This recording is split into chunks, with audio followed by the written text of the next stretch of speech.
పచ్చడి రెడీ అయిపోయిందండి. ఇంకా చేస్తాను మిక్సీలో.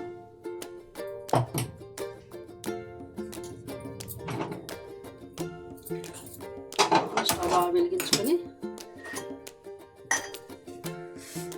ఇప్పుడు తొక్క మిరపకాయలన్నీ వేపేసాం కదండి, దాంట్లో కొంచెం ఆయిల్ వేసేసుకొని, అందులో కొద్ది నూనె ఉంది, దాంట్లో ఆయిల్ వేసి కొద్ది వేడైన తర్వాత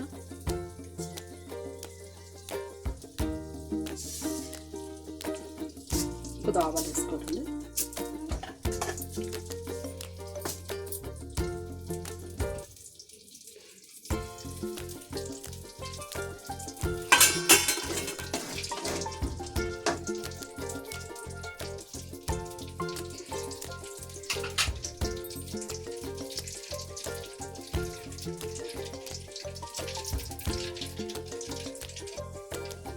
ఆవాలు చిట్టుపట్లు అయిన తర్వాత ఎండుమిరపకాయలు వేసేసుకోండి.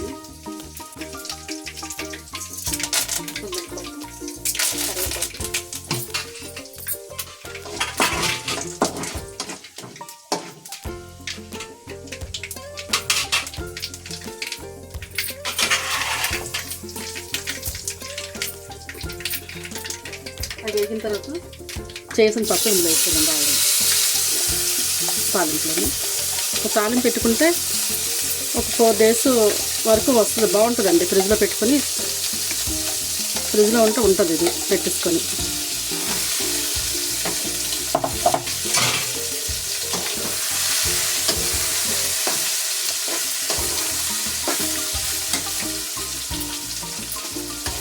కొంచెం ఇలా ఉడికించుకుంటే 4 రోజుల వరకు వస్తుంది పచ్చడి.